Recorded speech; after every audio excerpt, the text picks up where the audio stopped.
네, 안녕하세요. 키사이트 기술지원부 김창주라고 합니다. 오늘 제가 진행해 드릴 내용은 앞에 보시는 것처럼 스펙트럼 분석기 베이직에 대해서 소개를 드릴 겁니다. 보통 요즘에 많이 쓰시면 스펙트럼 분석기를 쓰셔도 어플리케이션만 많이 진행을 하시죠. 뭐 EVM 측정하시면 EVM만 측정하시고 자동화 프로그램이 돼 있어서 쭉 자동으로 진행을 하시는데요. 오늘은 그 스펙트럼 분석기가 어떤 원리로 구동을 하고 어떤 기능들을 가지고 있는지에 대해서 수업을 진행하도록 하겠습니다. 오늘 진행을 할 아젠다고요. 스펙트럼 분석기가 어떤 컨셉을 가지고 있는지랑 스펙트럼 분석기의 구동 원리, 그리고 스펙트럼 분석기가 사용함으로 인해서 어떤 세팅 값이 중요한지, 어떤 스펙이 중요한지에 대해 알아보고요. 마지막 4번 같은 경우는 스펙트럼 분석기로 측정할 수 있는 항목들에 대해서 볼 건데, 그건 실제 장비 실습을 통해서 진행을 하도록 하겠습니다. 자, 먼저 진행하기에 앞서서 이제 많이 현업에서 일을 해보셔서 대부분 다 아시겠지만, 혹시 이제 현업을 시작하신 지 얼마 되지 않으신 분들이나 타 업종에 계신 분들을 위해서 기본 컨셉에 대해서 설명을 먼저 드리겠습니다. 이 화면은 저희 키사이트 세미나나 이런 거 보시면 항상 보는 화면이실 건데요. 이제 신호를 보면 타임축 도메인과 주파수축 도메인으로 나눌 수 있습니다. 그래서 신호를 생성을 할 때 뭐 시간에 따라서 전압을 쭉 변형을 시키는 것을 보려면 요 타임축 도메인, 이쪽 도메인으로 신호를 보겠죠. 이제 그런 용도로 사용하는 계측기가 오실로스코프, 아마 학교 때 제일 많이 실습하시는 장비가 아닐까 싶은데요. 오실로스코프를 이용해서 시간에 대한 전압의 변화를 보시는 장비가 되겠고요. 이제 오늘 배울 내용은 요 주파수 도메인에 대해서 보는 겁니다. 프리에라는 학자가 있었는데요. 프리에라는 학자가 이렇게 정의를 내렸죠. 이 시간에 대한 합은 주파수 성분에 대한 합으로 변화시킬 수 있다. 이제 원래는 뭐 주기적인 신호랑 있다 없다 같은 신호랑 요거에 따라서 프리에가 되게 복잡한데요. 간단히 말씀드리면 프리에의 변화는 시간에 대한 신호를 주파수축으로 변화시킬 수 있다는 내용입니다. 그래서 각각 장단점이 있죠. 스코프로 보실 때는 주로 뭐 엣지, 라이징 엣지나 주기를 보는 반면에 스펙트럼은 이렇게 주파수축으로 분리를 해서 볼 수가 있는데요. 여기 보시면 약간 찌그러진 부분이 있죠. 스코프로 보시면 이 찌그러진 부분에 대해서 신호를 분석을 하실 수가 있는데 디버깅이 힘들죠. 이게 왜 찌그러졌는지. 근데 이 타임축에 대한 신호를 주파수축으로 바꿨더니 이렇게 주파수 성분으로 나뉩니다. 그래서 이 찌그러진 함수는 이 메인 펀더멘털 주파수 말고 이 옆에 하모닉 신호나 다른 신호들에 의해서 이렇게 왜곡이 발생을 할 수가 있습니다. 이렇게 신호를 측정하시려는 목적에 따라서 오실로스코프나 스펙트럼 분석기를 적절히 선택을 하시면 됩니다. 자, 여기는 스코프랑 스펙트럼 분석기의 기본적인 차이점인데요. 스코프 같은 경우는 베이스밴드 신호, 말 그대로 뭐 주파수 업 컨버팅이나 이런 신호 없이 가장 근본적인 0101 이런 신호를 분석하는 장비죠. 그거에 비해 스펙트럼 분석기는 모듈레이션 된 신호나 RF 신호, 업 컨버팅 된 신호를 분석하는 장비고요. 나머지 이런 거 같은 경우는 한 번씩 읽어보시면 됩니다. 이렇게 비교를 해놨는데 이거는 요즘에 워낙 기술들이 발달을 해서 스코프라고 해서 타임축 신호만 볼 수 있는 건 아니고요.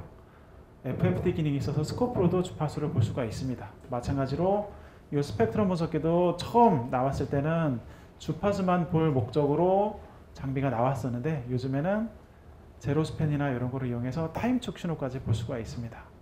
그래서 오실로스코프에도 스펙트럼 기능이 들어있고 스펙트럼에도 오실로스코프 기능들이 들어있는데 이제 좀 더 많은 어플리케이션이 있고 좀 더 정밀한 측정이 가능한 거죠.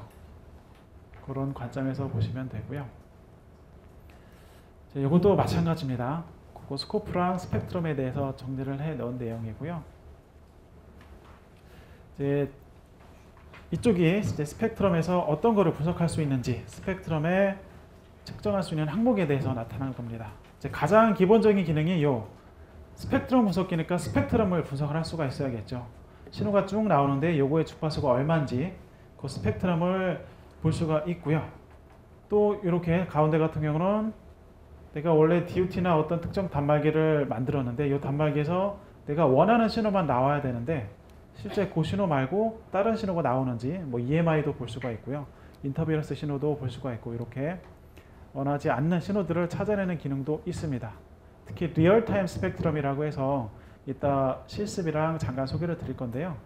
보통 일반 스펙트럼 같은 경우는 데드타임이라는 게 존재를 하는데 이 리얼타임 스펙트럼 기능을 이용하면 데드타임 없이 모든 인터ference 신호를 찾을 수가 있습니다. 첫 번째랑 세 번째가 같은 개념인데요. 스펙트럼 분석기의 원래 기본적인 기능이 스펙트럼의 주파수 위치랑 크기를 찾아내는 장비죠. 그래서 신호의 크기를 찾아낼 수가 있습니다. 이거는 실제 이 데이터를 미국 본사 쪽에서 만든 거라서 미국 쪽 스펙트럼을 나타내는데요. 이제 주파수를 보시면 아시겠지만 뭐 아무나 사용을 못하죠. 내가 DOT를 만들거나 단말기를 만들어서 난 이거 만들어서 2기가로 통신을 할래. 자기 하고 싶어도 마음대로 못하죠. 이 표에 보시는 것처럼 각 나라별로 허용되는 주파수가 미리 다 정해져 있습니다. 우리나라 같은 경우는 KT는 몇 메가를 사용하고 SK는 몇 메가를 사용하고 이렇게 아마 다음 주 중에 경매가 진행되죠. 5G 이런 것처럼 그 각 나라별로 특정한 사용할 수 있는 주파수가 정해져 있습니다. 이 주파수를 미리 정해놓는 이유는 제가 처음 말씀드린 것처럼 이 사람 여러 사람이 있는데 각각 다른 주파수로 통신을 하면 실제 같은 주파수 내에서 똑같은 주파수를 쓰면 서로 간에 노이즈로 작용을 하게 되겠죠. 이제 그거를 방지하기 위해서 이렇게 규정으로 다 정해놨고요. 요거는 각 나라별입니다. 처음과 마찬가지로 미국에서 만들어서 미국이랑 유럽이랑 일본만 나와 있는데요. 우리나라 같은 경우는 요즘에 방통위에서 요거 다 관리를 하죠. 전파통신진흥회 전파진흥원이랑 같이 해서 요 옆에 보시면 ISM 밴드라고 있습니다. 요거를 쏘는 이유가 요 위에 표시는 것처럼 주파수를 모든 주파수에 대해서 요거는 어느 어플리케이션 사용하고 누구는 사용하면 되고 안 되고 다 정해놨습니다. 그러면은 그런 사업자들만 쓸 수 있잖아요. 미리 정해놓은 뭐 군부대면 군부대 아니면 통신사 SK, KT, U+, 통신사만 쓸 수 있어서 나머지 일반 학생이나 영세한 업체들은 사용을 할 수 없겠죠. 주파수 밴드가 없으면. 그거에 대비해서 이렇게 ISM 밴드라는 걸 만들어 놨습니다. 이 ISM 밴드는 모든 사람이 사용할 수 있는 unlicensed 주파수 대역입니다. 그래서 뭐 특별히 이 주파수 대역을 사용하기 위해서 비용을 지불하는 것도 없고요. 라이센스가 없어도 되고 아무나 사용할 수 있는데 이름이 왜 ISM 밴드라면 I가 인더스트리얼, S가 사이언스, M이 메디컬 이런 분야들에 대해서 사용할 수 있도록 모두 공개한 겁니다. 그래서 뭐 300메가 ITU 쪽에서 ISM 밴드를 정의를 했죠. 300메가, 900메가, 2.4기가, 5.7기가 이렇게 지정을 해놨고요. 우리나라 같은 경우는 300메가랑 900메가는 사용을 안 하고요. 2.4기가랑 5.7기가만 이용을 합니다. 이거는 ITU라는 데서 지정은 그렇게 해놨는데 각 나라별로 그거를 실제 사용할 밴드는 선택을 해서 사용하실 수가 있습니다. 이런 식으로 주파수를 관리를 하고 있습니다. 네, 기본 개념에 대해서 설명을 드릴 건데요. 제가 뭐 여러 업체들 다니면서 세미나를 많이 해봤는데요. 이 개념을 모르는 분들, 특히 실제 뭐 엔지니어들은 많이 사용을 하시다 보니까 처음에 따로 안 배워도 DB랑 DBM 이런 개념들을 잘 아시는데 이제 관리자분들이 가끔 말을 하십니다. 막 세미나를 하고 있으면 이제 높은 분들이 딱 와서 물어봅니다. DB랑 DBM을 알기 쉽게 설명을 한번 해봐라 이렇게 물어보시는데 아무리 설명을 해도 못 알아들으시더라고요. 절대값, 상대값이죠. DBM은 특정 값에 대해서 그거를 절대값으로 환산을 한 거고요. 요 DBC 같은 경우는 스펙트럼 같은 경우는 상대값이 여러 종류가 있는데요. 요건 절대값이고 상대값은 DB라고 부릅니다. 근데 스펙트럼 같은 경우는 DB 옆에 C가 붙죠. 상대값인데 C가 붙는 이유는 DB 파워의 차이인데 요 가운데 캐리어 대비 얼마나 떨어져 있는지 그 캐리어와의 차이점 때문에 DBC라고 부릅니다.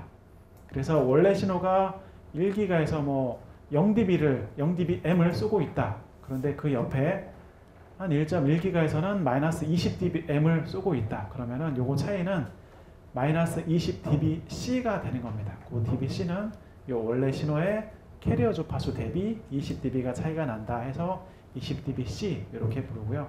스펙트럼으로 분석하는 모든 규격은 dBm 또는 dBc로 구성되어 있습니다.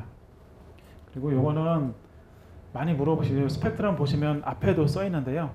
이제 받아들일 수 있는 맥스 레벨이 1W 30dBm이라고 써 있죠.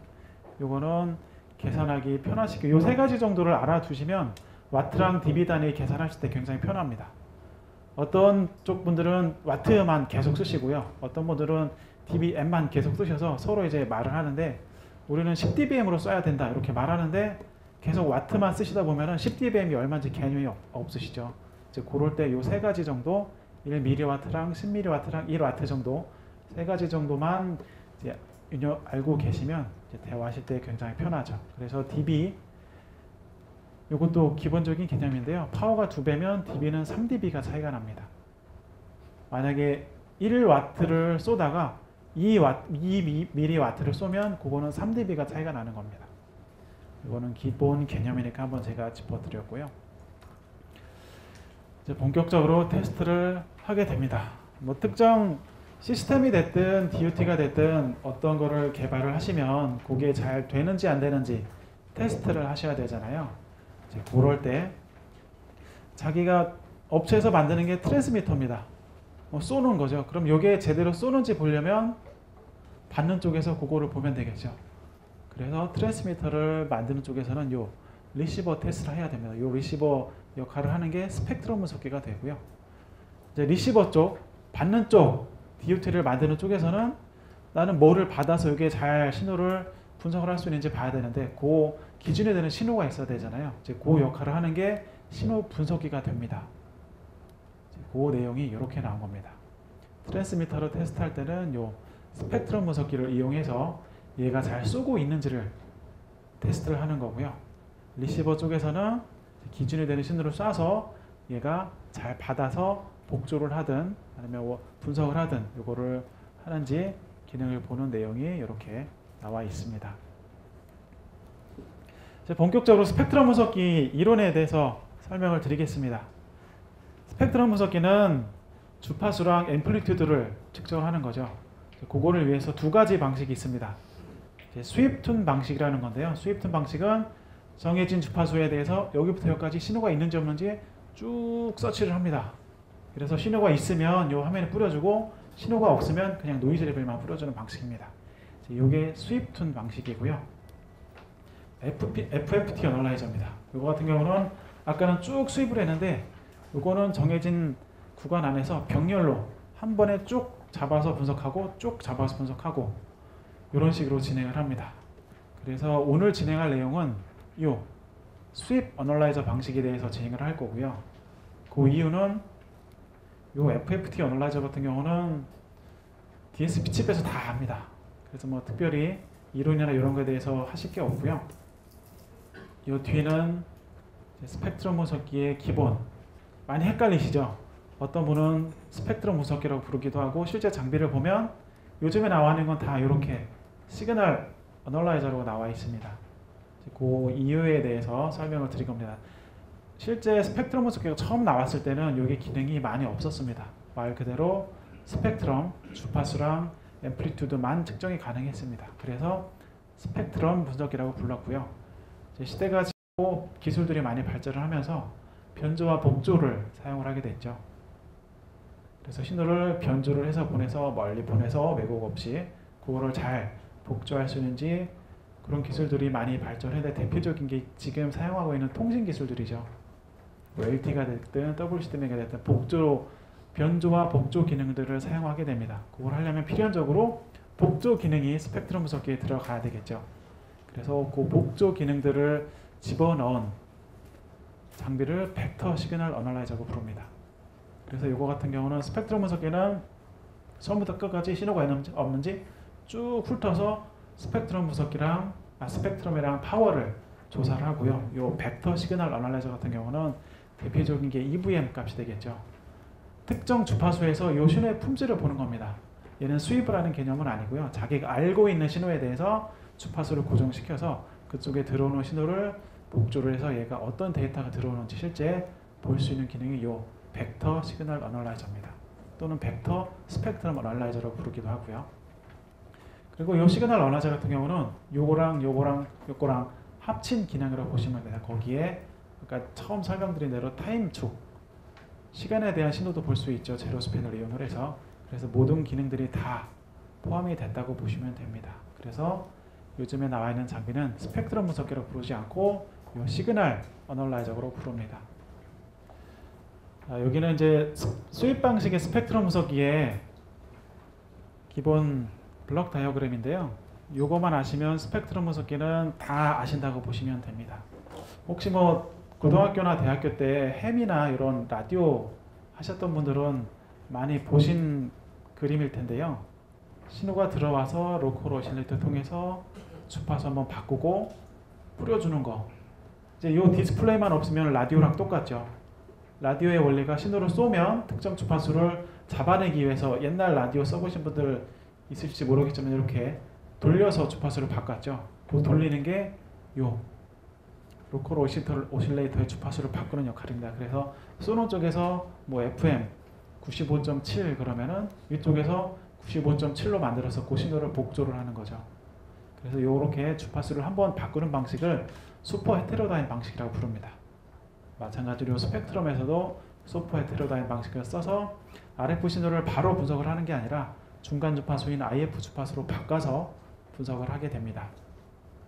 그 이유는 여러 가지가 있는데요. IF 주파수를 사용함으로 인해서 얻어지는 이득이 굉장히 많습니다.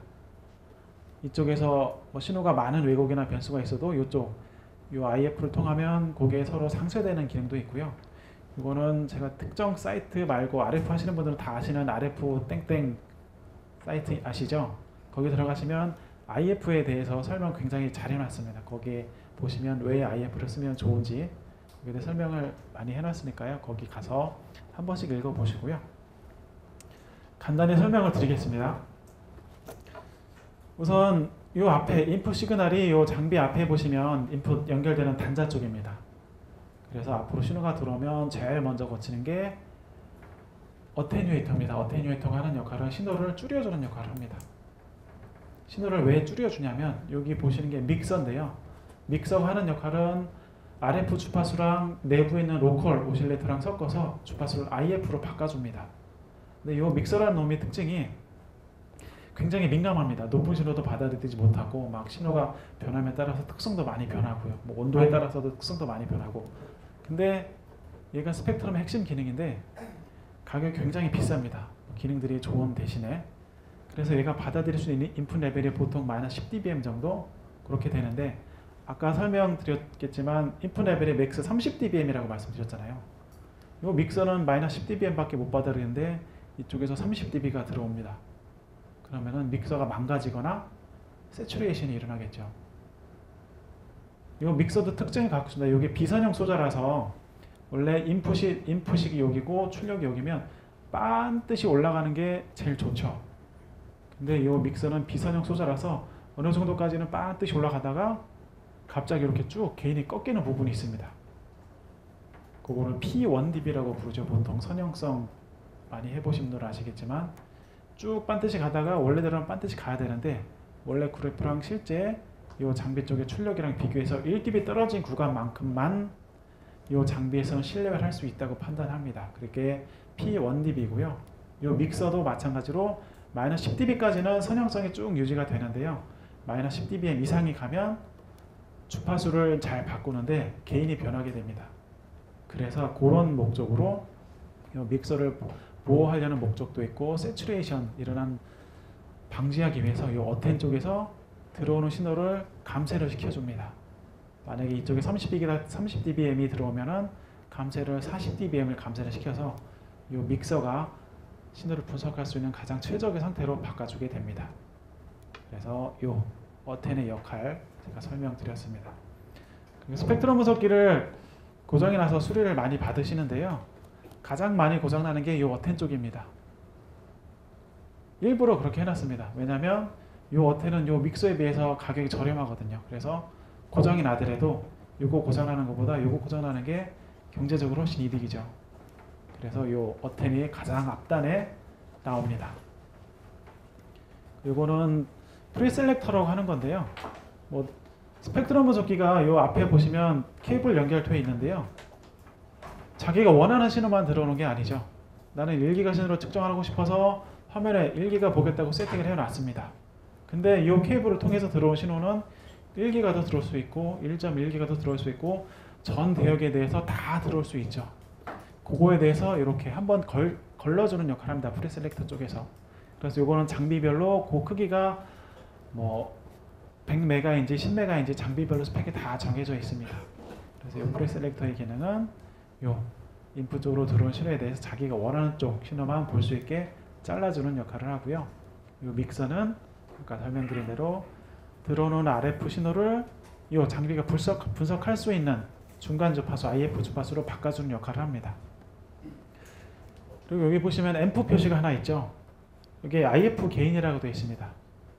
이것도 굉장히 중요한데요. 여기서 한번 줄여줬죠. 원래 들어오는 신호는 30dBm인데 이쪽에서 어텐은 40dBm을 줬습니다.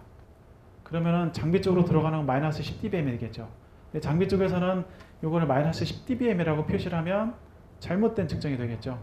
실제 들어오는 건 30dBm인데 측정은 마이너스 10dBm으로 되니까요. 그거를 보상하기 위해서 이 IF 게인에서 이 어텐 쪽에서 줄여준 만큼 자동으로 게인을 줍니다.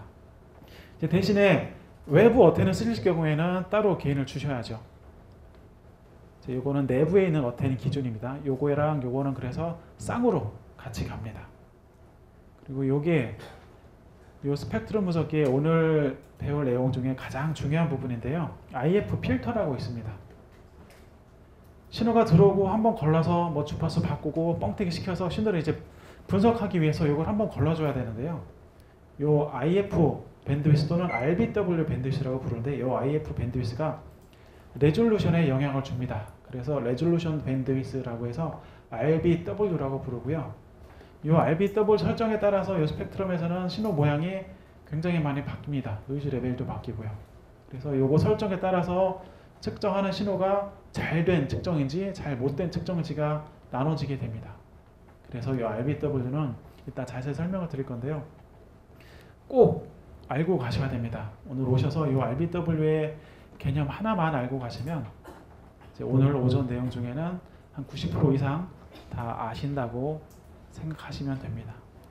그래서 요 앰프 같은 경우는 요 믹서를 통해서 신호가 들어오고 뭐 여러 단계를 거치잖아요. 이제 필연적으로 로스가 생기게 되겠죠. 그 로스를 최종적으로 보상을 해주는 과정입니다. 그래서 실제 요 필터를 통과해서 요 게인을 통과해서 최종적으로 요 앞에 들어온 신호랑 요 뒤에 온 신호랑 레벨이 같게 만듭니다. 그래서 요거에 하는 역할은 장비 얼라이먼트 많이 들어보셨죠? 캘리브레이션 또는 얼라이먼트. 요 각각 부품들이 온도 특성이나 환경에 따라서 게인이나 이런 게 다 틀립니다. 그래서 실제 우리가 원하는 신호의 레벨은 요 맨 앞에 들어오는 신호의 레벨을 측정을 해야 되는데 신호가 깎이고 늘어나고 깎이고 늘어나고 각각 소자 특성에 의해서 또는 환경에 의해서 이렇게 각 레벨이 다 변하는데요. 이쪽에서 최종적으로 그 값들을 다 계산을 해서 보상을 해줍니다. 그래서 요 레벨이랑 요쪽 레벨이랑 같게 만들어주는 단계입니다. 이쪽이. 네, 여기까지 들어오는 신호 레벨을 같게 만들었으면 이제 그거의 레벨을 이제 측정을 해야 되겠죠. 그거에 하는 역할이 이렇게 디텍터 쪽에서 신호를 측정을 하게 되고요. 그거를 화면에 뿌려주게 됩니다. 지금까지 설명은 다 앰플리튜드에 대해서만 설명을 드렸잖아요. 실제 스펙트럼 쪽에서는 파워 레벨도 측정하지만 주파수도 같이 측정을 하죠. 그 주파수를 어떻게 측정을 하냐 하면 바로 이 수입 제너레이터라는 놈이 그 기능을 합니다. 실제 들어오는 신호는 주파수 신호라고 해도 들어오면 시간에 따라 모양이 변하는 타임축 신호죠. 이제 그거를 주파수축으로 스펙트럼은 분석을 하는데요. 그게 어떤 원리라면 이 수입 제너레이터라는 놈이 얘를 쭉 주파수를 바꿉니다. 그래서 아까 IF로 바꾼다고 그랬잖아요. IF를 이 필터로 집어넣는 역할입니다. 얘는 하는 역할이 뭐냐면 가만히 있다가 들어오는 신호의 크기만 측정을 합니다. 요거 말고 다른 방식도 있습니다. 실제 이 필터가 자기가 직접 움직여서 얘는 레벨이 얼마다 측정하는 방식도 있는데 그렇게 하려면 굉장히 바쁘겠죠. 바쁘고 애큐러시도 안 좋고 가격도 비싸집니다. 그래서 일반 스펙트럼에 사용하는 기능은 실제 측정하는 그 부위는 가만히 있고요. 그 들어오는 신호를 바꿔주는 방식을 씁니다. 그래서 이런 방식을 썼고요. 그 바꿔주는 게 로컬 오실레이터를 이용해서 이렇게 주파수를 바꿔주는데 그 주파수를 바꾸는 시간 정보를 수입 제너레이터에서 제공을 합니다. 그래서 나는 1기가부터 2기가까지 수입을 할 거야 라고 이 화면에 정보를 줍니다. 그래서 이 화면은 얘가 지금 1기가부터 2기가까지 수입을 하는구나 하고 시간이랑 주파수 정보를 다 알고 있죠. 얘는 앰플리튜드만 측정을 합니다. 그래서 얘는 계속 신호를 이쪽으로 보내고요. 얘는 시간이랑 주파수 정보를 알고 있으니까 시작하면 쭉 움직이면서 특정 신호가 쭉 들어오는 순간에 주파수를 얘가 알 수가 있겠죠. 얘가 정보를 주니까.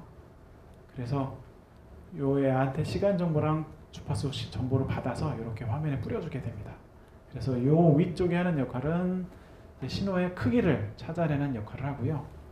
아래쪽에 하는 역할은 그 신호가 어느 쪽에 위치하는지 주파수 성분을 찾아주는 역할을 합니다. 여기까지가 기본적인 동작 원리고요. 자, 이거는 이제 스펙트럼 화면입니다. 스펙트럼 분석기를 세팅을 하는 걸 보면 주파수를 우선 설정을 하죠. 제일 중요한 게 주파수니까.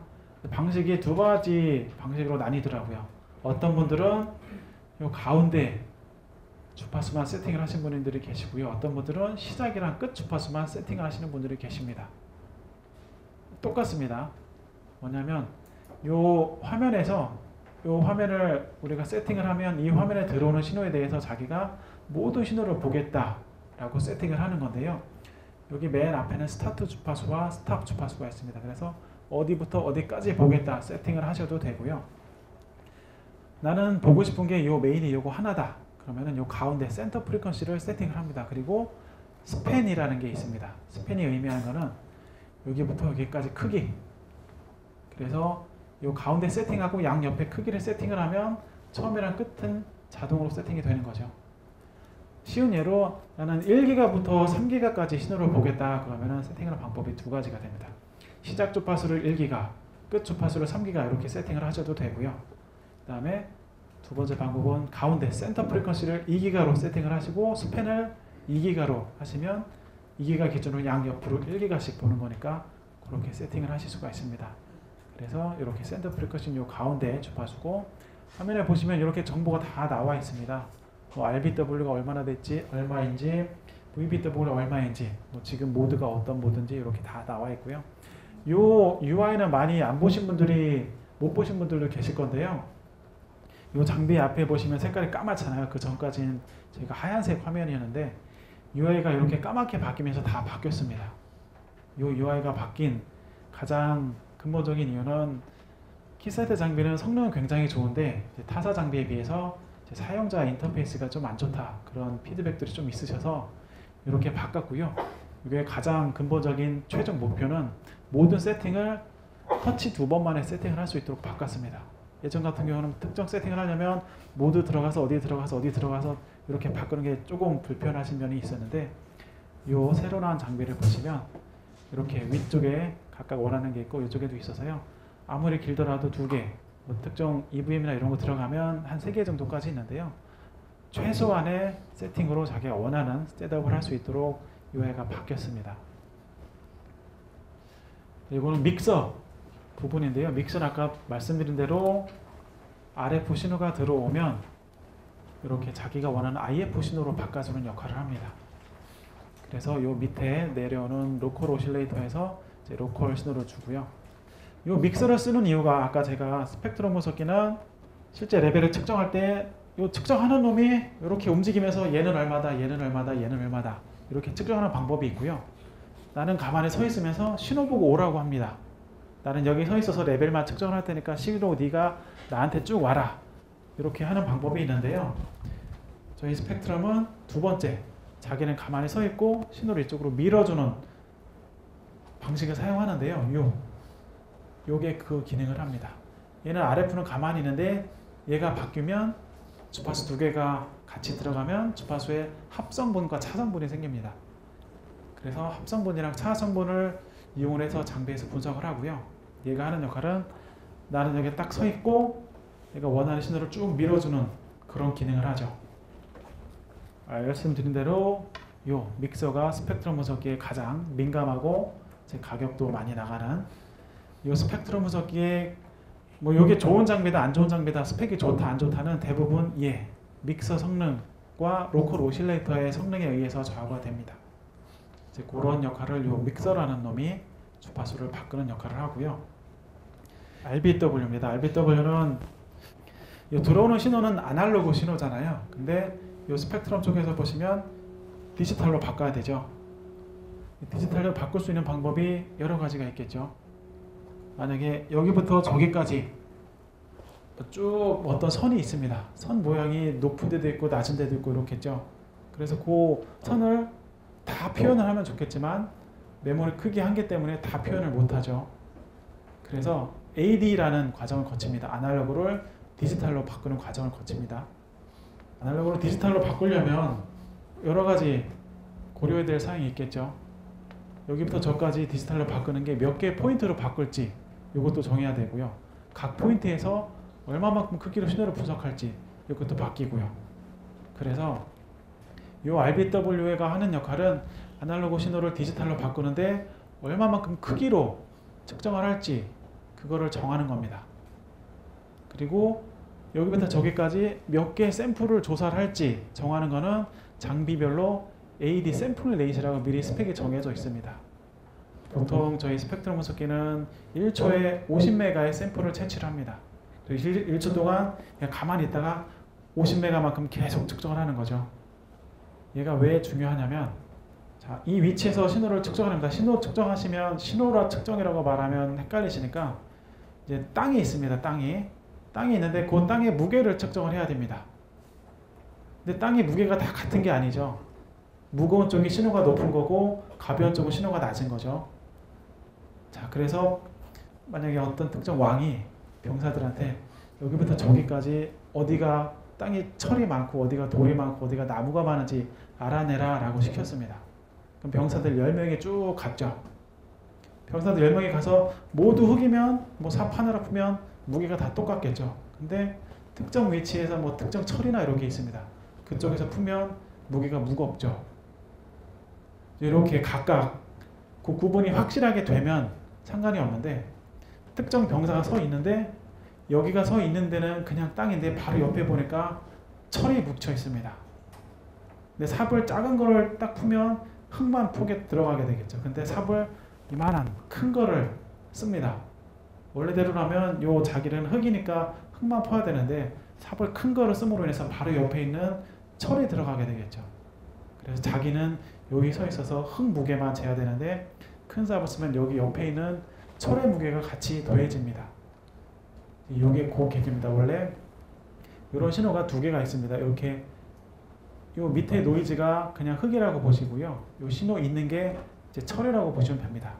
여기까지는 막 흙이다 라고 다 조사를 잘 했습니다.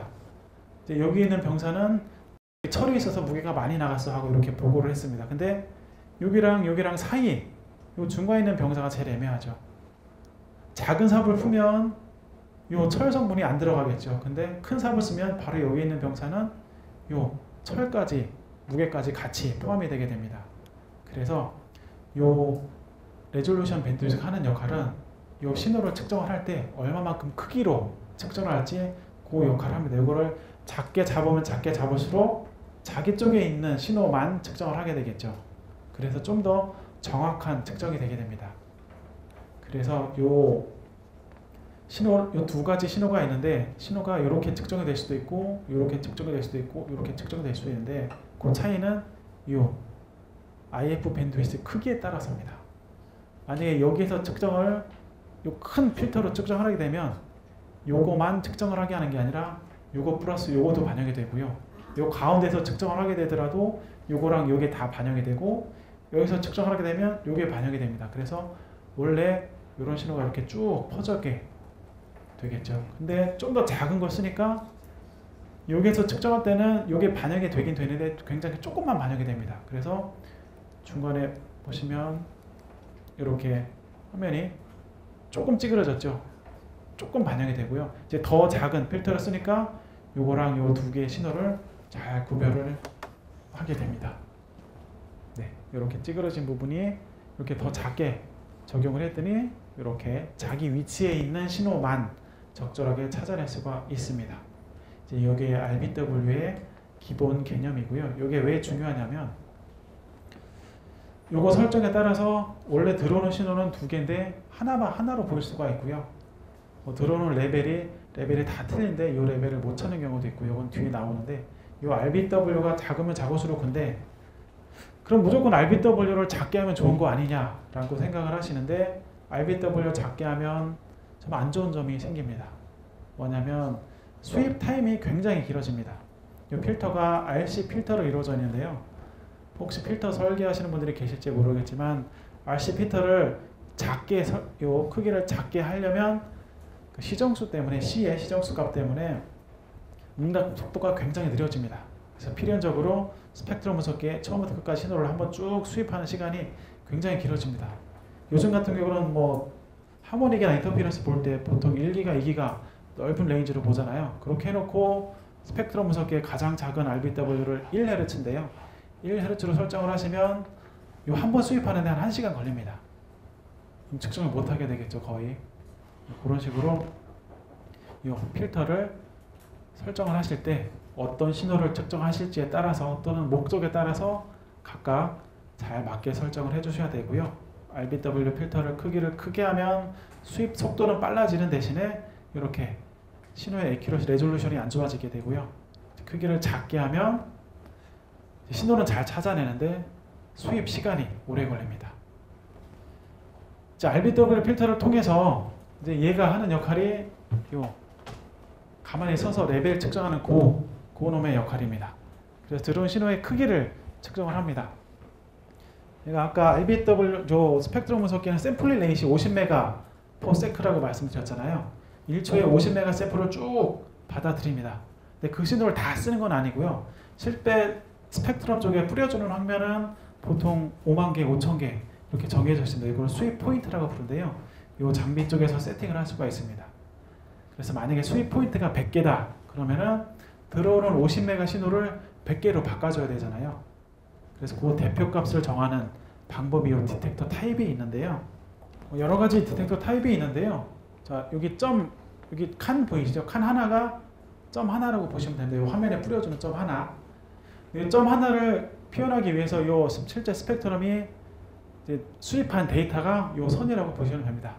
굉장히 많은 데이터가 쭉 들어왔는데 이 데이터 중에 나는 어떤 놈을 대표로 해서 화면에 뿌려줘 라고 방식을 정해야 되는데 거기에 디텍터 타입이 되게 되겠고요. 이제 파지티브 디텍터는 이 들어온 구간 안에 있는 값들 중에서 가장 큰 값을 나는 대표값으로 정해야겠다 라고 설정을 해놓는 겁니다. 이렇게 설정을 하면 들어온 값 중에 가장 높은 놈들만 들어오게 되겠죠. 이런 경우는 언제 쓰시냐면 리밋 테스트 하실 때입니다. 이 신호가 특정 리밋을 넘으면 안 돼 라는 스펙이 있으면 스펙 같은 경우는 가장 최악의 경우를 상정을 해서 테스트를 해야 되겠죠. 여러 가지 신호가 들어오는데 이 밑에 있는 신호를 대표로 하면 리밋 테스트인데 실제 높은 신호가 있음에도 불구하고 패스가 되겠죠. 이제 그런 경우가 생기면 안 되니까 리밋 테스트를 할 때는 무조건 이 파지티브 디텍터 기능을 이용해서 그 범위 안에 레벨 중에 가장 높은 값을 화면에 뿌려줘야 되고요. 실제 리밋 테스트라는 항목을 선택을 하면 자동으로 이 디텍터가 이 파지티브 디텍터로 바뀝니다. 그리고 이 네거티브 디텍터는 반대입니다. 들어온 신호 중에 가장 낮은 값을 대표로 하게 되고요. 이 샘플 디텍터 같은 경우는 뭐 레벨에 관계없이 여기부터 여기까지 값 중에 가장 중간 값을 이용을 하게 됩니다. 그래서 이 세 가지가 가장 기본적인 디텍터 타입이고요. 수입 방식이 가장 빠릅니다. 여기에 추가로 노멀 디텍터랑 에버리지 디텍터가 있습니다. 초기에는 이 에버리지 디텍터가 없었는데요. 실제 현업에서 채널 파워를 측정하려면 그 정해진 구간 안에 들어오는 모든 신호의 합을 측정을 해야 되겠죠. 근데 만약에 이런 대표값 하나만 정하는 방식을 쓰면 실제로는 요 전체 신호에 대해서 측정을 해야 되는데 특정 값 하나만 함으로 인해서 실제 파워가 왜곡이 되게 됩니다. 그래서 에버리지 디텍터 같은 경우는 실제 여기부터 여기까지 들어온 신호를 자체적으로 평균을 내서 이렇게 대표값을 정합니다. 그래서 이게 에버리지 디텍터고 요거는 주로 채널 파워 측정하실 때 많이 쓰는 디텍터입니다. 그리고 요 노멀 디텍터 같은 경우는 뭐냐면 요 파지티브 디텍터는 특징이 뭐냐면 사인파 같은 경우 이렇게 CW로 쏘면 그냥 피크 하나만 찾으면 제일 좋으니까 간단한데요. 신호가 있다 없다 막 섞여 있는 경우에 그럴 경우에 이 노멀 디텍터를 씁니다. 이 노멀 디텍터는 공식이 좀 있습니다. 홀수, 짝수를 나눠서 홀수에는 가장 낮은 값을 쓰고요. 짝수 때는 가장 높은 값을 대표로 쓰는데 가장 높은 대표값을 쓸 때는 그 전에 있는 높은 거랑 비교를 해서 그 전에 있는 게 높으면 전 데이터를 쓰고 이런 식으로 이제 쓰는 방식입니다. 이거는 혹시 관심 있으시면 나중에 문의 주시면 제가 따로 설명을 드리겠습니다. 이게 시간이 좀 오래 걸릴 것 같으니까요. 그리고 제가 RBW랑 이런 필터를 설명드릴 때 두 번째로 많이 물어보시는 게 이 VBW인데요. 많이 헷갈리시기도 합니다. RBW 같은 경우는 이 RBW 값을 바꿈으로 인해서 노이즈 레벨이 바뀝니다. 노이즈 레벨이 뭐냐면 아까 설명드렸을 때 땅만 있는 구간을 노이즈라고 생각을 하시면 여기 서서 조그만 삽을 하나 딱 펐습니다. 그럼 무게가 만약에 1kg라고 가정을 하면 노이즈가 1kg가 되겠죠. 근데 더 큰 삽, RBW를 더 키웠습니다. 그래서 한 번에 뜰 때 2kg 뜰 수 있는 삽을 주고 너 가서 떠와서 무게 재라 했는데 2kg짜리 삽을 풀면 당연히 2kg가 되겠죠. 그럼 노이즈 레벨이 2kg가 되는 겁니다.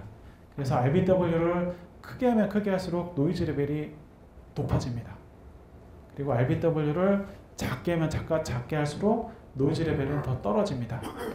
이게 언제 쓰이냐면 노이즈 레벨 같은 경우는 높은 신호나 이런 신호는 괜찮은데 굉장히 낮은 신호 있죠.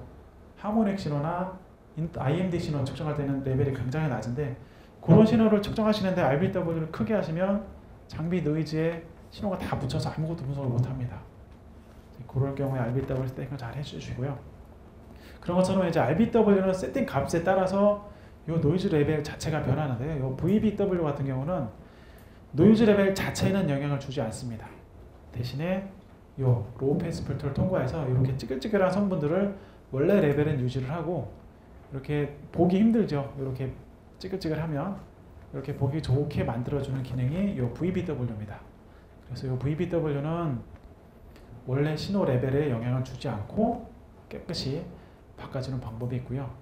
이렇게 깨끗이 볼 수 있는 방법이 이 VBW 세팅이 있고요. 이 세팅을 깨끗이 보시려면 RBW 대 VBW 비율을 작게 하면 작게 할수록 신호가 깨끗이 보입니다. 네, 마찬가지로 이것도 VBW 이 비율을 작게 하면 작게 할수록 수입 속도가 느려집니다. 그런 특징이 있고요. 지금 요거는 VBW를 이용해서 깨끗하게 보는 방법이었고요. 또 이런 신호가 있는데 난 요거를 좀 깨끗하게 보고 싶은데 VBW는 만지기 싫다. 그러실 경우에 두 번째 방법이 있습니다. 그게 뭐냐면 트레이스 에버리지라는 건데요.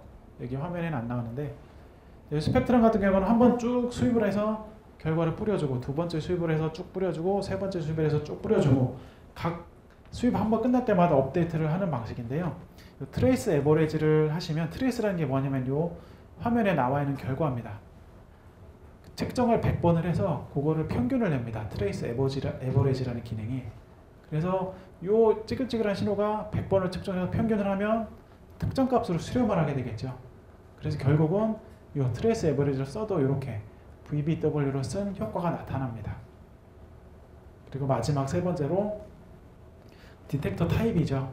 아까 제가 피크값, 네거티브 피크값, 가운데 샘플 디텍터 이렇게 있다고 말씀드렸는데 디텍터를 에버리지 디텍터로 쓰시면 이렇게 변화가 심한 신호더라도 이미 자체적으로 에버리지를 추려해서 이렇게 평평한 신호를 볼 수 있는 방법이 있습니다. 총 3가지가 있는 거죠. 그래서 요거는 동작 원리인데요. 여기 보시는 필터가 신호를 들어가기 전에 잘라주는 그 기능을 하고요. 디텍터가 신호를 측정을 하는 기능을 합니다. 그래서 아까 믹서 말씀드린 이유가 여기랑 들어오는 신호 RF 신호랑 로컬 오실리터 신호를 바꾼 이 신호 IF 신호를 디텍터에서 측정을 하고요. 얘 신호를 요 가만히 서 있는 놈한테 밀어줘야 되잖아요. 그 밀어주는 역할을 하는 놈이 얘 수입 제너레이터인 거고요. 또 설명을 드리면 요 IF 필터는 얘가 서 있고 얘는 신호 측정만 합니다. 바로 앞에서 요 삽 크기를 정해주는 놈이 있고요. 요 고게 RF 필터고요. 이 디텍터는 서서 레벨만 측정을 하고요. 얘한테 요 신호를 보내주는 놈이 쭉 밀어주는 놈이 요 믹서. 요 믹서는 특히 얘가 의해서 결정이 되니까 얘 믹서 하는 역할입니다. 그래서 요 세 가지 원리에 의해서 자기가 측정하려는 신호를 이렇게 화면에 뿌려주는 거고요. 요 화면에 보시면 원래 나는 얘를 측정하기 위해서 스펙트럼 분석기를 쓰는데 이렇게 DC 쪽에서 이상한 신호가 들어왔죠. 대부분 아시겠지만 요 성분을 피드스루라고 부릅니다. 요 믹서 쪽에서 완벽한 차단이 안 돼서 믹서가 나는 신호를 분석할게 라고 이제 내가 밀게 라고 쭉 시작하는 순간에 이미 로컬 오실레이터의 신호가 여기에 반영이 됐습니다. 그래서 요 로컬 오실레이터에 있는 성분이 반영이 된 게 요 가운데 DC 성분이고요. 여기 언제 보이냐면 센터 주파수를 DC 쪽에 가깝게 세팅을 해주시면 요게 보입니다. 그래서 가끔 문의를 주십니다. 나는 1기가 신호 쏘는데 뭐 DC에 가깝게만 20Hz, 30Hz 중에서 이상한 신호가 보입니다 라고 물어보시는데요. 그거는 요 믹서를 사용하는 장비에서는 나올 수밖에 없는 값이고요. 이거는 그냥 무시하시면 됩니다. 옛날 장비 같은 경우는 요게 실제 측정이 됐었는데요. 요즘 장비 같은 경우는 요게 눈에 보이긴 하는데 실제 측정은 안 됩니다. 그래서 그냥 무시하시면 되고요. 이제 요거는 FFT 방식에 대해서 설명을 드린 건데 제가 아까 설명을 드렸잖아요. FFT는 설명을 드릴 내용이 별로 없다. 왜냐하면 여기 보시는 것처럼 믹서 통과하는 건 똑같은데요. 나머지는 다 요 칩에서 처리를 합니다.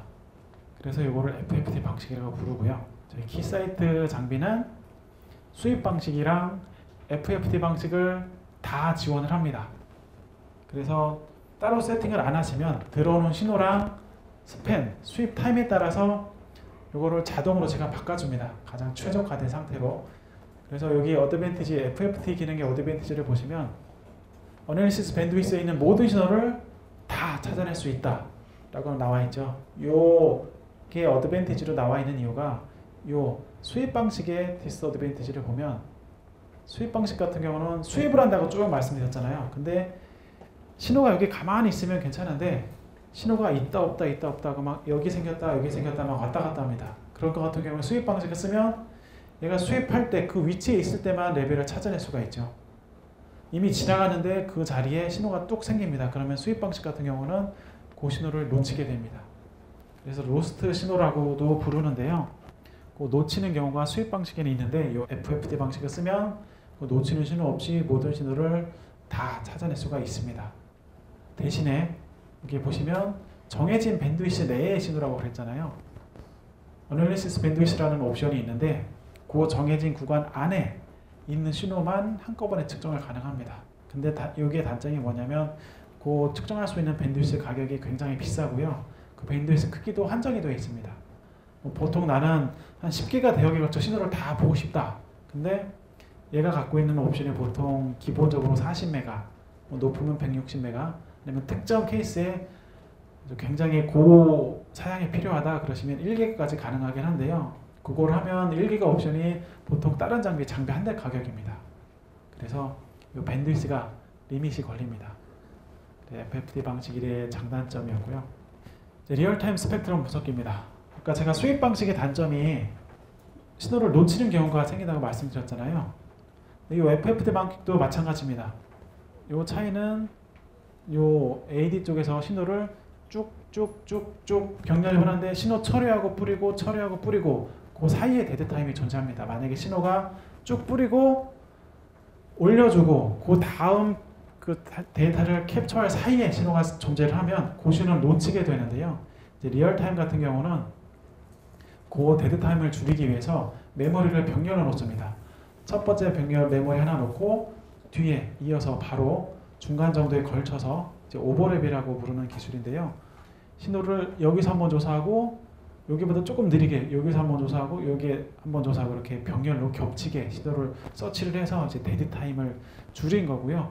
그거를 이제 POI, Probability of Intercept라고 해서 그 리얼 타임 스펙트럼의 성능을 표현하는 기능인데 이게 특정 조건에 따라 틀린데 보통 이 기능을 쓰시면 수십 피코 단위의 시간에 짧게 올라오는 신호까지 다 측정이 가능하십니다. 자, 이제 스펙트럼 쪽에서 어떤 스펙 항목이 중요한지 그거에 대해서 알아보겠습니다. 세팅에 따라서 이 장비의 성능이 결정됩니다. 보시면 여러 가지 항목이 있는데 레인지나 애큐러시나 다른 거는 다 이미 정해져 있습니다. 장비 스펙으로. 근데 요 레졸루션이랑 센시티비티 요거는 장비에서 RBW 세팅하는 거에 따라서 이미 장비는 그런 스펙을 지원할 수 있지만 세팅하는 거에 따라서 그 스펙을 만족을 못할 수도 있습니다. 스펙트럼에서 나는 이 두 개의 신호를 1Hz 간격만 떨어져 있어도 분석할 수 있다.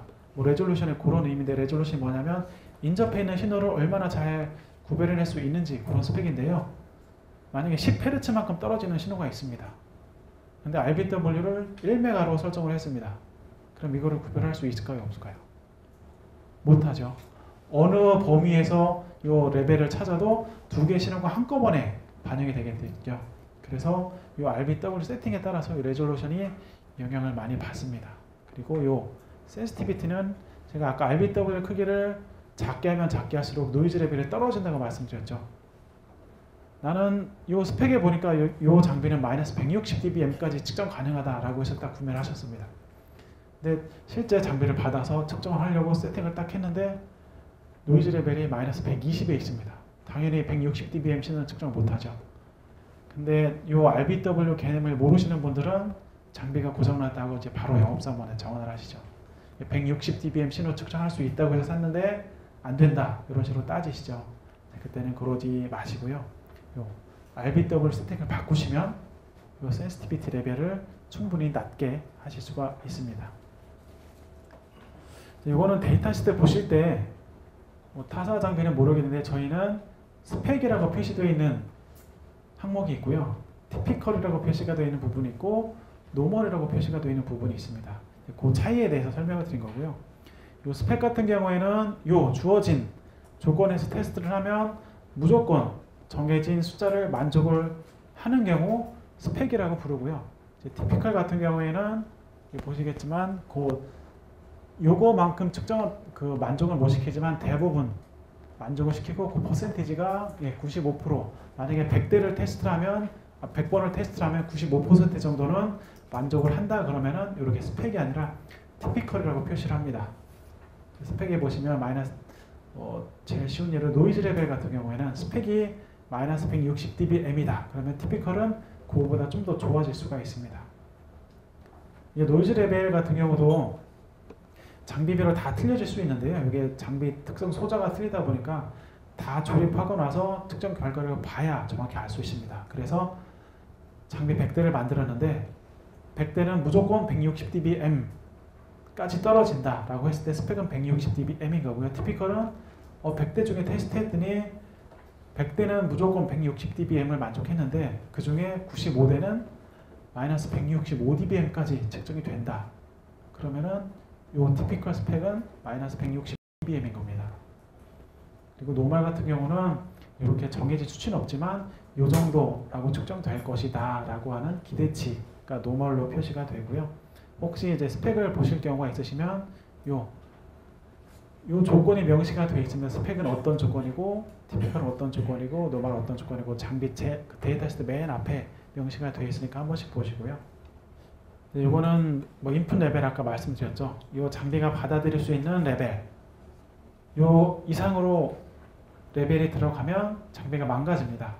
망가지는데 처음에 설명드린 것처럼 가장 처음에 있는 어텐 쪽이 망가지게 됩니다. 이거는 프리퀀시 레인지인데요. 요즘에는 예전 같은 경우는 이게 굉장히 중요한 스펙이었는데 요즘에는 거의 비슷하죠. 저희가 이제 높은 주파수가 좀 많이 있긴 한데 그거는 따로 굳이 설명 안 드려도 많이 아시니까 이거는 넘어가도록 하겠습니다. 이거 애큐러시도 마찬가지로 넘어가도 그냥 장비 스펙에 이미 정해진 내용이라서 그냥 보시면 측정을 하면 그 결과 읽어만 보시면 되는 건데요. 제가 처음 설명드린 대로 이 레졸루션입니다. 레졸루션이 영향을 주는 항목이 아까 RBW에 의해서 영향을 준다고 말씀을 드렸는데 이 노이즈 사이드 밴드 혹시 아시나요? 이렇게 말씀드리면 모르시고요. 페이즈 노이즈입니다. 실제 로컬 오실레이터가 원래대로라면 깨끗하게 이렇게 쭉 하나만 해서 특정 주파수를 생성을 해야 되는데 실제 리얼 환경에서는 그렇게 못하죠. 그래서 쭉쭉 노이즈 있고 가운데가 쭉 올라가는 식입니다. 근데 이 옆에 있는 노이즈가 이제 로컬 오실레이터의 성능에 의해서 좌우가 됩니다. 그래서 로컬 오실레이터가 높으면 옆에 있는 노이즈가 높아지는 거고요. 로컬 오실레이터의 성능이 좋아지면 좋아질수록 이 레벨이 떨어집니다. 이게 왜 레졸루션에 영향을 주냐 하면 지금까지는 같은 레벨 신호 두 개만 이렇게 측정을 해서 말씀을 드렸죠. 근데 원래 신호가 하나 여기가 있고 요 옆에 조그만 신호가 이렇게 숨어 있습니다. 근데 요 페이즈 노이즈 성분이 좋으면 노이즈 레벨이 이렇게 떨어져서 요 옆에 있는 신호를 볼 수 있는데 여기 높으면 요 노이즈 성분 때문에 옆에 있는 신호를 분석을 못하게 되겠죠. 그래서 RBW 세팅도 중요한데 이 장비가 갖고 있는 페이즈 노이즈 스펙이 좋아야 레졸루션 특성이 좋은 장비라고 이제 볼 수가 있습니다. 네, 여기 얘가 나와 있는데요. 이 두 개 신호를 보려면 RBW 세팅 당연히 작게 해야 되죠. 그리고 이 밑에 있는 이 신호를 분석을 하려면 RBW도 작게 해야겠지만 추가로 페이즈 노이즈도 좋아야 이렇게 밑에 있는 신호까지 분석을 하실 수가 있습니다. 그 다음에 센시티비티인데요. 아까 레졸루션은 인접해 있는 두 신호를 구별해낼 수 있는 능력이라고 말씀드렸는데요. 이 센시티비티는 얼마나 작은 신호를 분석을 할 수 있는지입니다. 이것도 마찬가지입니다. RBW랑 페이즈 노이즈 동일하게 적용이 됩니다. 그리고 이거는 아까 말씀드린 대로 RBW를 바꿈으로 인해서 노이즈 레벨이 변한다. 그거를 보여드린 거고요. 이렇게 RBW를 10배를 늘리면 10dB씩 차이가 납니다. 눈썰미 좋은 분들은 아시겠지만 여기 보면 그냥 dB죠. dBC가 아니라 제가 아까 처음 설명드릴 때 스펙트럼의 모든 측정 결과는 dBC라고 말씀드렸는데 여기 같은 경우는 측정 결과와 관계없이 노이즈 레벨을 비교한 거기 때문에 dB라고 표현을 합니다.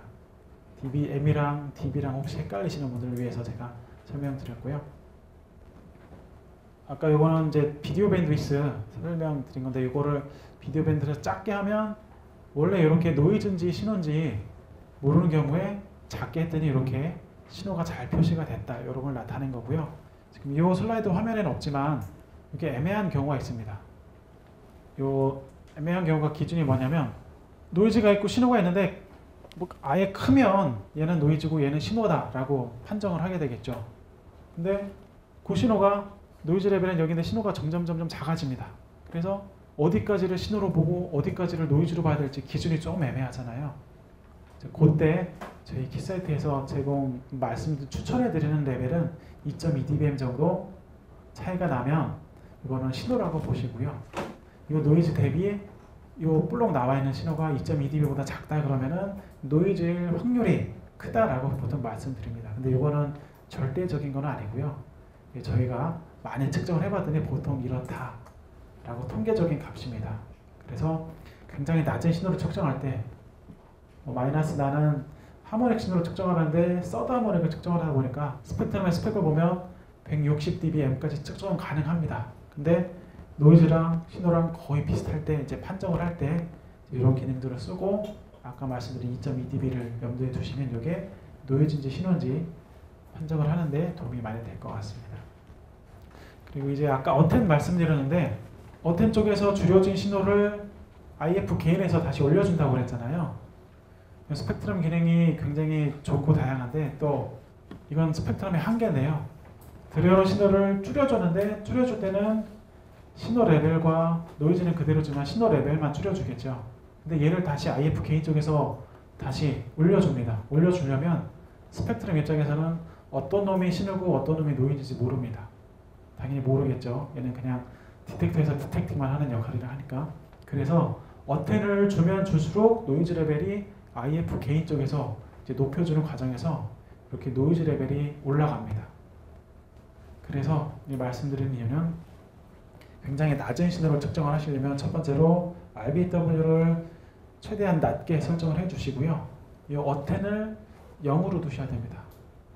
어텐을 주면 줄수록 그 어텐 값만큼 노이즈 레벨이 올라가게 돼서 어텐을 최대한 작게 주셔야 됩니다. 여기까지 레졸루션이랑 센시티비티 설명을 드리고요.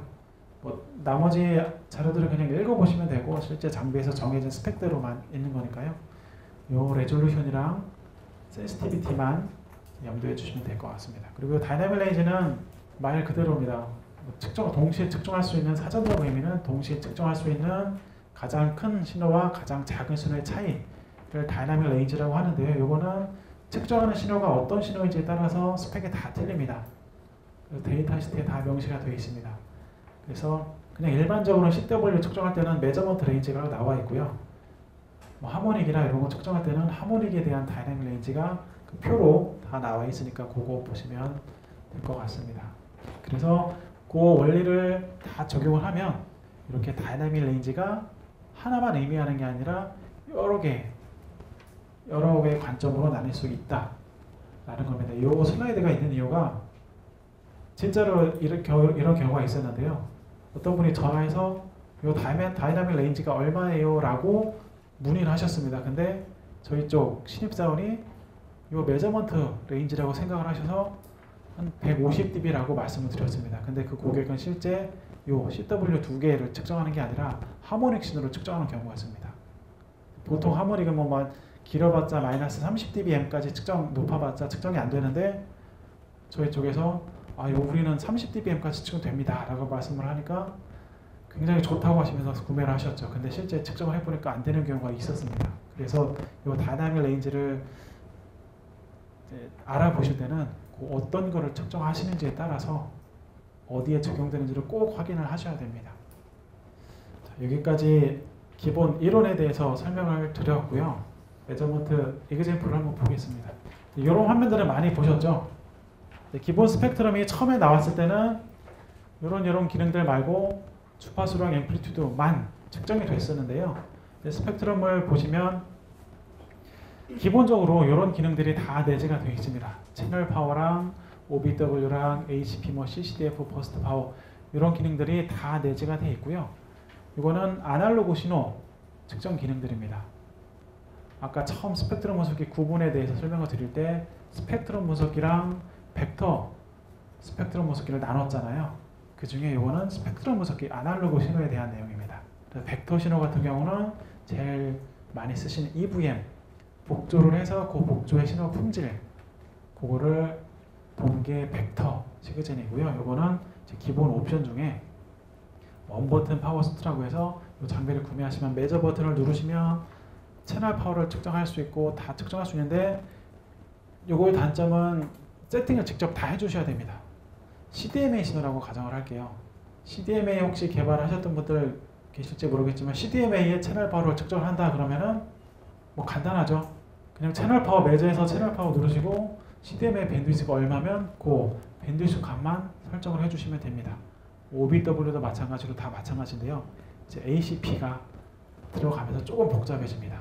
ACP가 뭐냐면 원래 자기 쏘는 신호가 옆 신호에 방해를 주면 안 되겠죠. 그래서 그 얼마나 방해하는지를 보는 항목이 ACP입니다. 인접 채널, 어드제이슨트, ICP, ACLR, ACPR 이렇게 해서 그렇게 측정을 하는데 원래 가운데에 자기 신호를 측정을 하고요. 옆에 있는 신호를 측정을 하는데 그 동일한 밴드위스만큼 측정을 합니다. 그래서 이 신호 대비 이 신호가 얼마 이상 떨어져야 된다라는 스펙이 그 3GPP 스탠다드에 정의가 되어 있습니다. 그 CDMA 같은 경우는 원래 신호 하나랑 양옆에 두 개만 측정을 하면 됩니다. 그래서 만약에 뭐 CDMA 옵션이 없으시더라도 그냥 세팅을 하시면 되겠죠. SEM도 마찬가지로. 근데 LT로 넘어오면서 이게 굉장히 복잡해집니다. LT 같은 경우는 자기 자신이랑 옆에 있는 신호 요거는 뭐 기본이니까 되는데 GSM 쪽에서 발전을 했죠.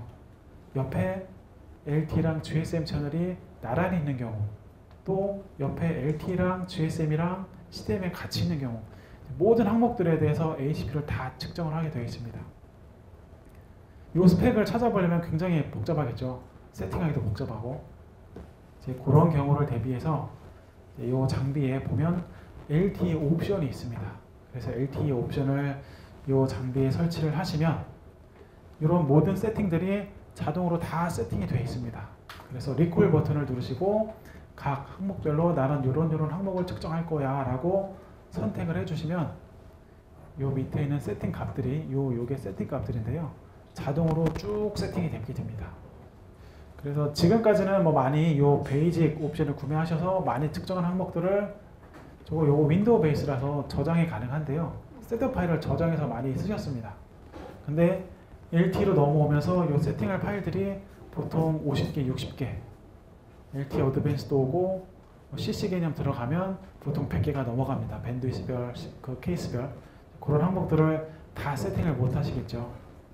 그럴 경우에는 그 LT 옵션을 구매하시면 이미 그 세팅 값이 다 되어 있으니까 굉장히 편하게 테스트를 하실 수가 있습니다. 지금까지 이제 스펙트럼으로 분석할 수 있는 아날로그 기본 분석 항목에 대해 알아봤고요.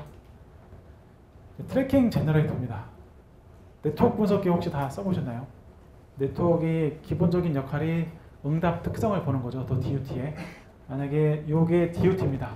DUT가 있으면 신호를 쏴서 그 출력을 보는 거죠.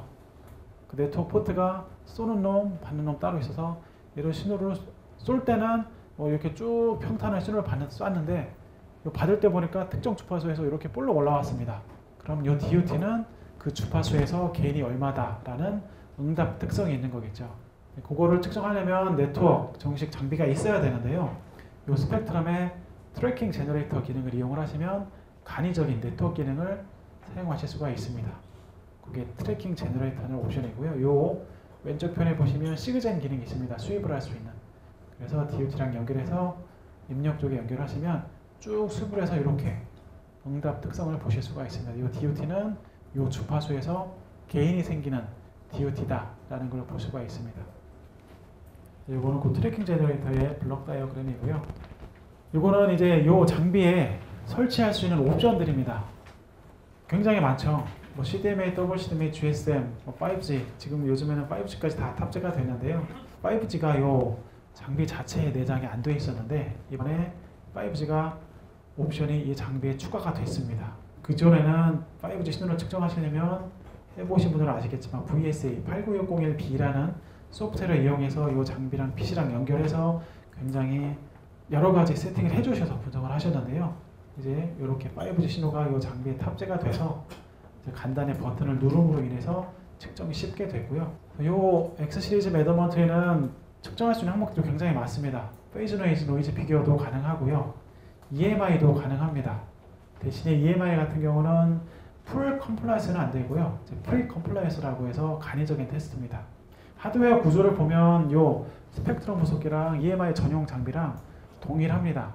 틀린 게 딱 하나가 있는데 그게 필터 뱅크라고 해서 이 신호 들어가기 전에 걸러주는 역할하는 필터를 굉장히 여러 개를 써야 됩니다. 그게 EMI 쪽 스탠다드에서 규격을 하고 있고요. 시스퍼나 밀리터리 스탠다드에서 규격을 하고 있고 이제 그 필터 뱅크만 없다 뿐이지 나머지는 다 동일합니다.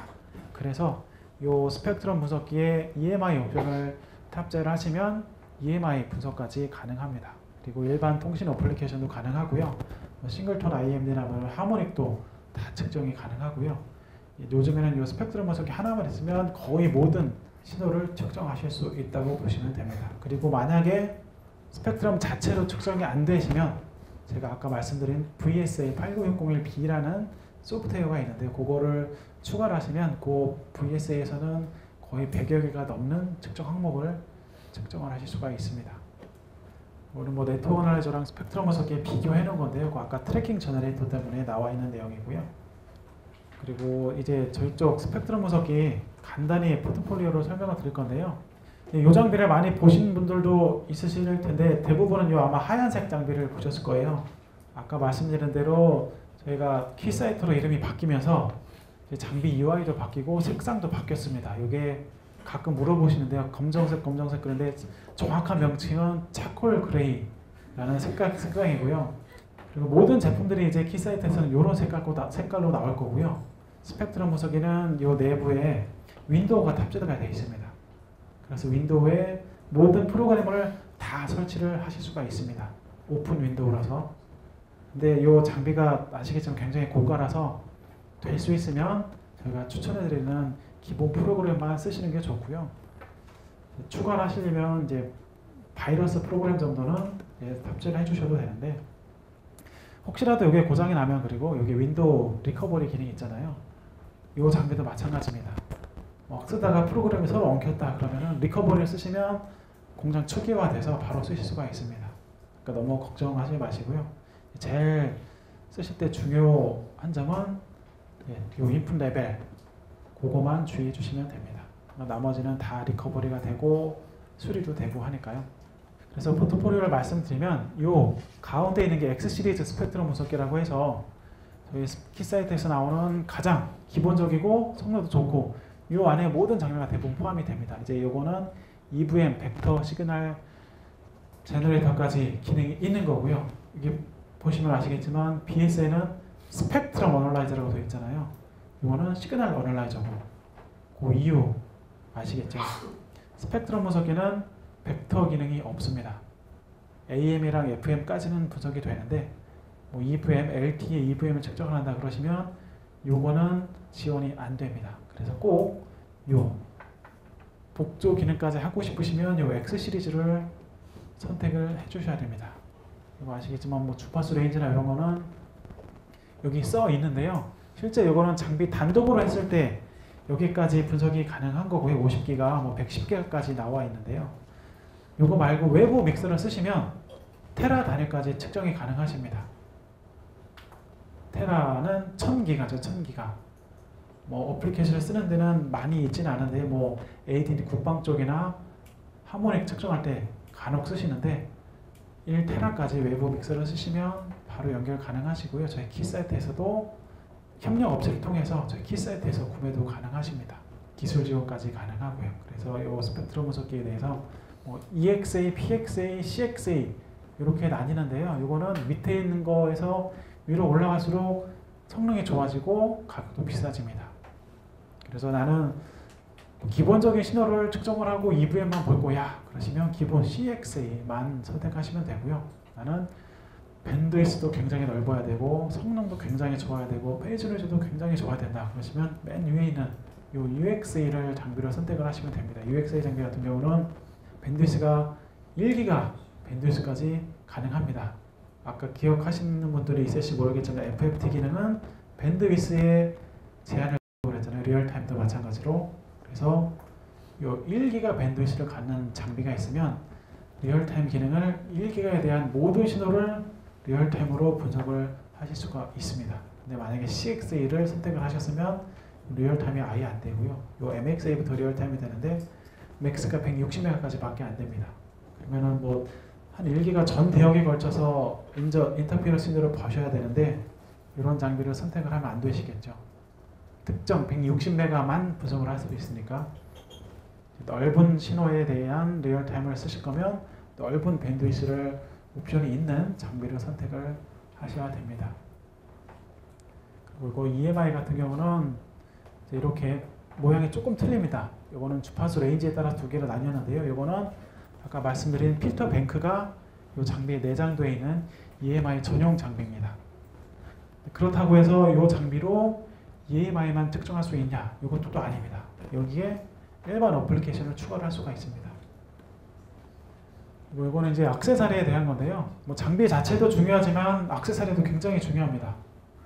나는 만약에 50기가 신호를 측정하는데 케이블을 BNC 케이블을 쓰면 될까요? 안 될까요? 안 되죠. BNC 케이블이 갖고 있는 주파수 전달 특성이 있습니다. BNC 같은 경우는 많아야 몇 기가 정도죠. 그렇게 액세서리를 잘 선택을 하셔야 됩니다.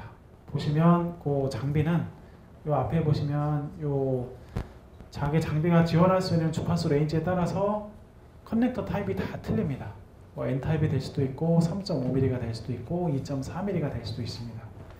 그래서 사용하는 목적에 따라서 이런 액세서리들을 쓰시면 되고요. 그 액세서리 정보는 여기 홈페이지에서 보시면 어테뉴에이터든 어댑터든 케이블이든 다 나와 있으니까 혹시 필요하시면 찾아보시고 참조하시면 될 것 같습니다. 이거는 어플리케이션 그 자료 정보인데요. 저희가 스펙트럼 분석기 신입사원이나 혹시 다른 저희 쪽으로 이직해 오시는 분들이 계시면 가장 먼저 알려드리는 내용이 이 어플리케이션 노트입니다. 그냥 150번 노트. 한 300페이지 정도 되는 자료인데요. 오늘 제가 설명드린 내용이 다 여기에서 나온 내용들입니다. 그래서 혹시 뭐 스펙트럼 분석기를 굉장히 베이직에 대해서 많이 공부를 하실 일이 필요하신 경우에는 이 어플리케이션 노트 150으로 검색을 하시면 이 밑에 있는 번호가 있네요. 이걸로 검색하시면 저희 웹페이지에서 다운로드 가능하시고요. 이게 혹시 공부해 보셨던 분은 계시겠지만 얼마 전까지 옛날 자료가 있었는데요. 이게 한 2, 3년 전에 업데이트가 됐습니다. 그래서 내용이 많이 업데이트가 됐으니까 보셨던 분들도 한번 보시고요. 보시면 굉장히 유익한 내용이 많이 있습니다.